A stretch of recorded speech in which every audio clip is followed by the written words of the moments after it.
Listen to my podcast about sports, about sports, about sports. Howdy, Ags. Welcome to the Tailgate, home of Aggie Football. Today's episode is brought to you by Matthews Electric, full service electrical contractor in the Brazos Valley. No job too big, no job too small. Call Blaine at 979-220-6403. Light up your home, light up your life. We're going to get right into it, guys, and try to get through this episode today. What a freaking disappointment. Just a ridiculous, ridiculous disappointment. On Saturday, lost to Auburn. Right after this loss, you also figured out that the game against Texas is can put you into the SEC championship. So a lot going on there. We'll talk about the Texas game here in a minute. Do a quick hit on this Auburn game. Look, I spend plenty of time trying to figure out exactly what people are saying with regards to the game and things of that nature. And you get these fans, you get people out there in the media, you get people all over the place trying to talk. I hope everybody likes my festive A&M sweater. Got a little reveille going on over here, a little Aggie. Came today with a little festive sweater, in spite of my internal feelings, which are not very festive right now. Look, folks out there that want to talk about the fact that, Amari Daniels didn't make the catch in quadruple overtime, right? And, you want to talk about this idea that these players didn't make the plays that were necessary to win the game. And while factually it's true that enough plays were not made to win this game, I find it ridiculous that the same fans will not hold this coaching staff accountable for their part in this game, for their part in the South Carolina loss. Look, right now this coaching staff's got a lot of work to do. Unfortunately, it's taken them through this far in the season to get to a point where things are easily coming together, right? They haven't done it. It's not the case. This idea that this is, man, the players need to make the plays. Absolutely, players need to make plays. There's no question about that. But you've thrown the ball to Amari Daniels 8 times all season long, 10 times at the most. You'd thrown him the ball once in that game. It's now the 4th overtime. I mean, fact of the matter is, guys, that they haven't used them. They haven't used them. But here's not the issue. This game should have never been there. This game should have never been there. This coaching staff did not do a good job of preparing this team to be ready to come out and play at the beginning of the game. Period. That's it. 21-0 before the Aggies wake up. And let's talk specifically offense, defense. Let's start with this defense, right? And I want to start with this defense because this defense has not been good. It just has not been good. It is incredibly talented. The defensive line is incredibly talented. We got talented linebackers, guys that can run sideline to sideline, a downhill guy like York. We got guys in the secondary that make plays, that can cover, that do all these things. Our coaching staff has done a horrible job with this defense. Mike Elko said it the other day in the press conference. This is not a good defense. Why? Because they give up too many big plays. Too many big plays. They give up leverage more than anybody in the country. They give up leverage. And they do it by alignment, which means that there's a problem in the scheme. Sometimes they do it on 3rd and long type downs where they do it on purpose. And sometimes they get taken advantage of at times through the running game for those reasons. Sometimes they don't do it on purpose. Sometimes they do it by alignment, thinking that they can overcome the alignment by the safety coming downhill over the top. And then they have a problem with your overlap player being the safety, not being able to make a play on the outside run when he's got no help. That is a schematic issue. Defensively, this team has been bad. They are extremely talented, and they have been poorly set up to play on Saturdays. Poorly set up to play on Saturdays because they always give up big plays. They never cover the tight end. They have a hard time with the back out of the backfield.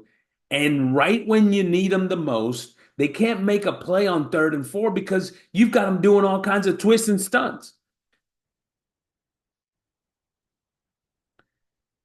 Look, Mike Elko talked about it. Sack numbers aren't where we want them to be. No, they're not. Well, if we would have made half the sacks we've had a chance on, well, whatever. Would have, could have, should have. Mike Elko's defensive sack numbers have never been great. And part of the reason being is that they had their defensive line backing up half the daggone time. Backing up. You got one of the most talented defensive lines, and you got to back them up. Let's take the very first drive. You got a first down. Auburn lines up, runs the ball right down the middle, gets 5 yards, all on push. They got the offensive line, they got a tight end, the back and quarterback all in the box, and we've got 4 defensive linemen, 2 linebackers, 2 safeties deep. The nickel's way out there. The numbers are with them. And then on top of that, to help them out a little bit more, we take number 5, who's our best interior presence and most physical interior presence, and we back him up to twist him around our other defensive tackle, who gets his ass handed to him and driven 5 yards. But number 5 is backing up because of scheme, and they run right in that gap. Look, that is not a lack of effort by the players. That is not a problem with player personnel. That is bad schematics on first down against when you're sitting in a weak box and they're going to run the football because Auburn likes to run the football. They got a back with 1,000 yards and you give it to them. That's bad schematic football. Go down another play. They're bringing down, they're coming in and they got 2 outside on the run. 2 outside. Of course, overlap players over the outside, and then they run it right inside of them, and those linebackers slow to play. Wham, bam, thank you, ma'am. First down. There you go. Go run it. 2 outside. That's bad schematics, right? Overlap players. On 3rd and short. Sit in there and your interior defensive lineman's twisting, and they run right in there. He literally backs up to get outside. They run it right inside, 3rd and short. Zone coverage for this team has been horrendous all year. We'll get into the coverage. Zone coverage has been bad. They never locate the freaking players. 3rd and 4. Another 3rd and 4 situation. They come in, they've got, once again, 2 outside. 2 outside. Lost player. Linebacker slow to react. They run it right down the middle, first down. Defensive line playing way too high, especially Regis. Man, dude standing straight up, getting driven. Unbelievable. Look, schematically, these guys are taking your best players, number 5, number 11, number 4, and having them play stepping backwards at times. Backwards. Your linebackers are slow to react because you got so many different things going on, Hell, the gaps are moving across the line and with a twist and blah, blah, blah. Like, they're lost. Slow. Way too slow in reactions. Why? Because you got all this garbage in their face. You got players. You got to let them play and let them play fast. You got to let number 11 go. You got to let number 5 just go. 4, let them go. Let's go. One of the best defensive lines in the country. You can't get to the quarterback because you got them all slanting sideways. It's uncalled for, unbelievable, and I can't believe we're talking about this at this point in the season. There was a point in the middle of the season where it felt like Elko and his drone Bateman were sitting there and tried and figured out that this defensive line had to go be aggressive. That's the best way this defense plays. But they didn't. They regressed at South Carolina. When you go in there and try to do all this cutesy stuff with your defensive line, get your butt kicked, you do it again against Auburn. A team that had no business scoring all those damn points. That's pathetic. Figure it out. You know what? You know that Ivy League education you got there, Elko? Well, let that shit slide. Those kids on the field have 18 billion things going on, and they can't remember a playbook that you need an encyclopedia for. I don't know if anybody actually knows what an encyclopedia is. Just Google it later. Simplify and let them play fast, man. You're too smart for your own darn good. Too smart for your own darn good. That's BS. BS. Bad defense. You know, they sit in there in the one, we jump off sides, but still they only rush 4. With the guy coming off sides, they rush 4, and yet there's no help over the top for our cornerbacks. So there's only 4 rushing, and there's no help over the top. Where the heck is everybody? Oh, they're sitting down in the middle of the field doing nothing, watching the damn grass grow. It's ridiculous. Later on in the freaking on the touchdown catch, the long catch down in the post. Well, what happened? Well, you know, yeah, he got inside of that safety. Where's everybody else at? We didn't bring pressure. We didn't bring pressure, but we're sitting there with everybody here in the middle. Oh, safety deep. He got beat. Oh my God, one-on-one. Well, you're facing a big-time wide receiver out there. And look at that. They gave him a chance to go get the ball. Colin Klein. Look, the defense did not play well. But they didn't play well because schematically they're being put in situations that don't allow them to play to their strengths. That was not a good performance. That was not a good performance against a team coming in at 4-6. That's now 5-6. Auburn may not make a bowl game. They lost to Cal, Arkansas, Vandy, Oklahoma.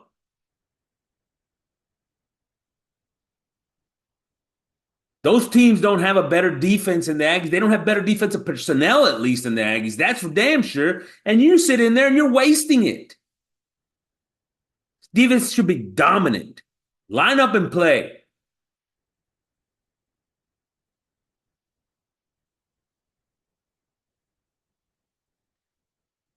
Offensively, it continues, right? It continues. They, takes you so long to get going. It's go watch Marcel in the passing game. And it's so funny, like he sees the receivers, right? He sees the play. He's in pretty good shape 90%, 95% of the time, right? But if you then go watch it, 3-step drop, he's letting the ball go, but or the receiver's not ready to there's no matchup between the receiver's routes and his feet getting planted and set and the ball coming out. Plant, chop, chop. And then somewhere in the middle, the receiver's ready and the ball's coming out and he's out of position. You gotta fix the timing with the things that you're doing. You also,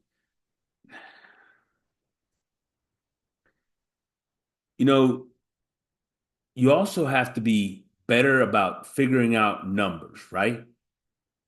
Figuring out numbers. They line up, three down linemen, nobody up in there. And what do? You throw the football into 8-man coverage. Thank goodness Marcel made a little guy and nice throw. Did a good job. But why not run it? It wasn't third down. Run it. They're going to give it to you. Take it.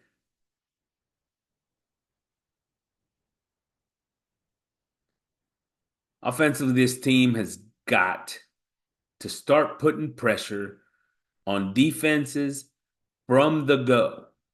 You need to start figuring out how to go tempo when you need to. You go watch this offense, and when they do go tempo, Marcel gets into a rhythm, man, and this thing starts moving. But here's the other thing. Understand where your leverages are, man. Understand where your leverages are. Why are you sitting in there and they're giving you the outside out here? You got a tight end on the backside with your running back here to your right, and the last man on their line of scrimmage is inside of your tight end.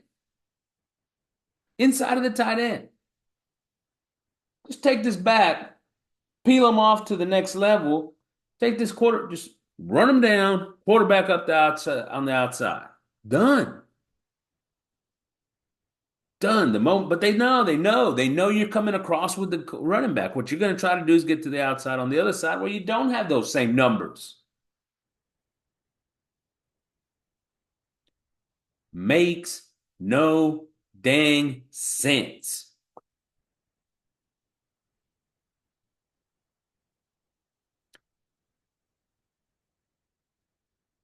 Somebody has taken the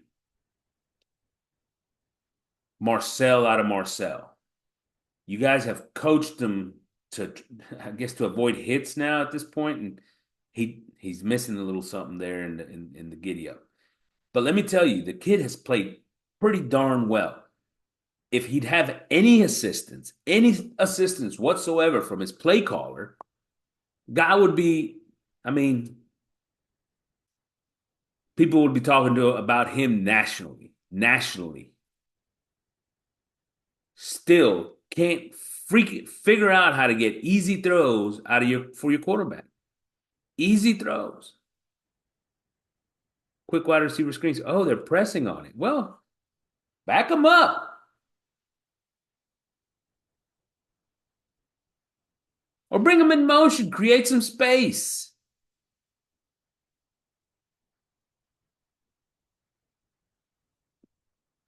That's the whole thing, right? Figure out how to get the things that you want, not the things they want to give you. Where was the tight end on Saturday? Oh, man.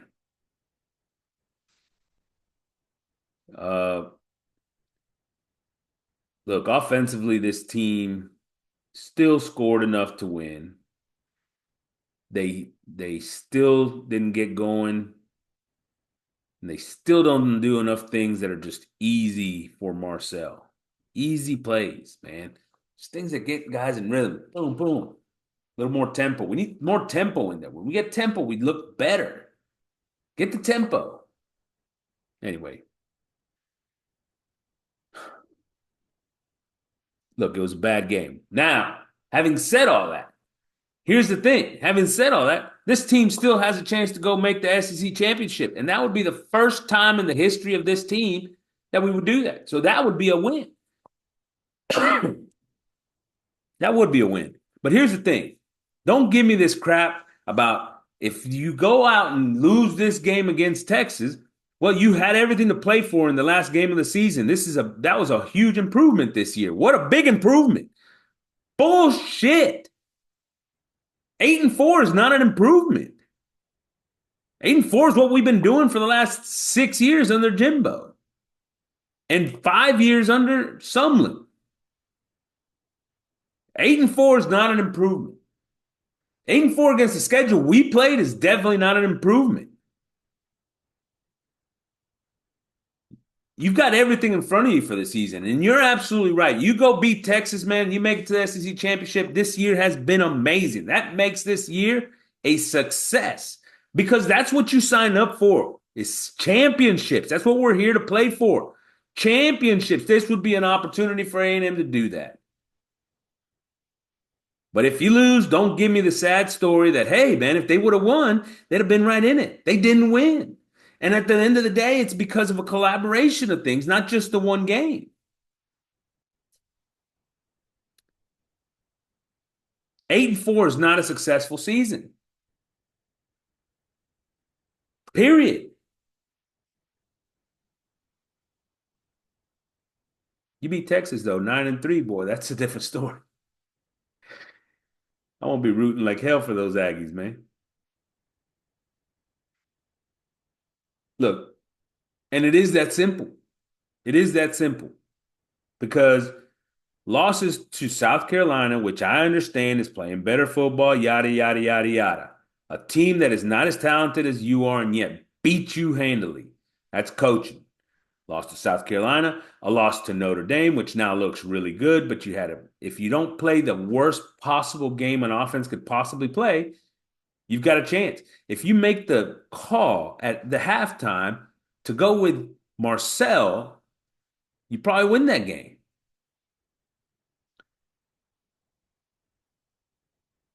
And then you get a loss to Auburn, a team that's not going to make a bowl. Don't tell me, oh, they're playing better. No, they're not.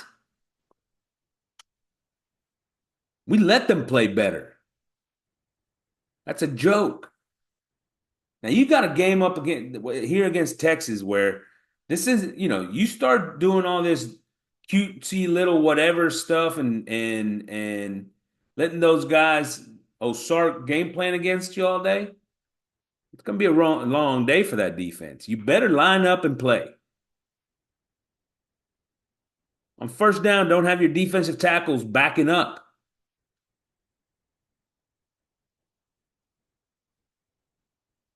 But this team is talented enough to beat Texas.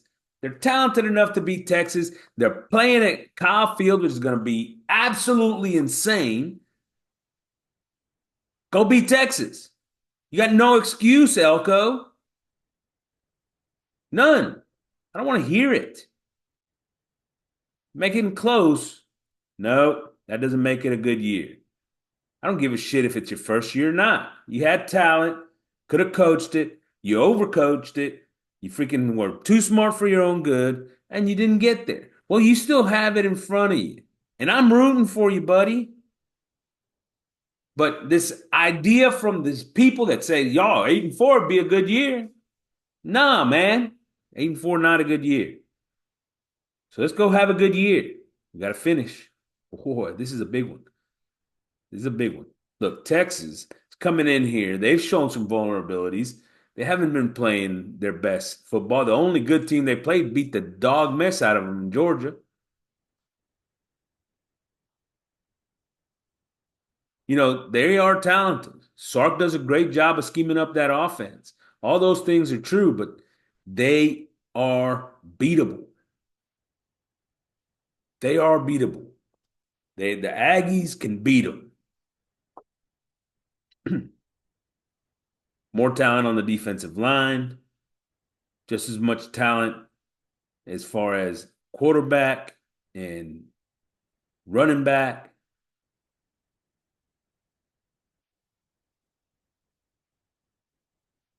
This Aggie team can beat them, but you just gotta simplify defensively, man.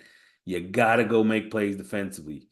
You can't sit in there and force this offense to have to score every time it's got the ball. That's not where they're at.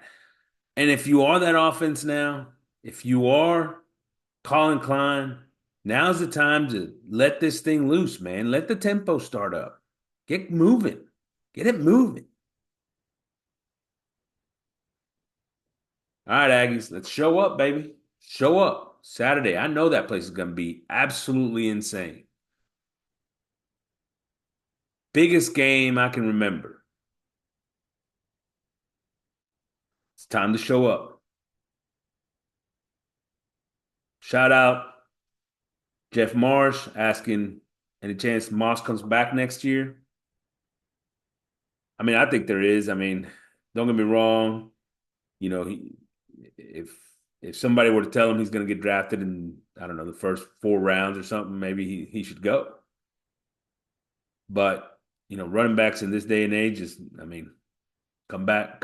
You're probably going to have a chance to improve that stock if you can have a big year next year. Big year next year. Um, but maybe you don't want to do that because you've already gotten hurt and it's time to go make some money. And I understand that. But I think there's a chance. I think there's a chance. I think he understands that if he hadn't got hurt this year, he had a chance. He'd be in line to be maybe the number 2, 3 running back off the board this year. So that's pretty good. That's pretty good, and he understands it. All right, Ags. Um, as you, I, I'm gonna be at the top of my game on Saturday, friends. Top of my game. I will be highly excited. It's time for an SEC championship, folks. It's time. Don't overthink it. Make it easy. Go get it. Gig 'em.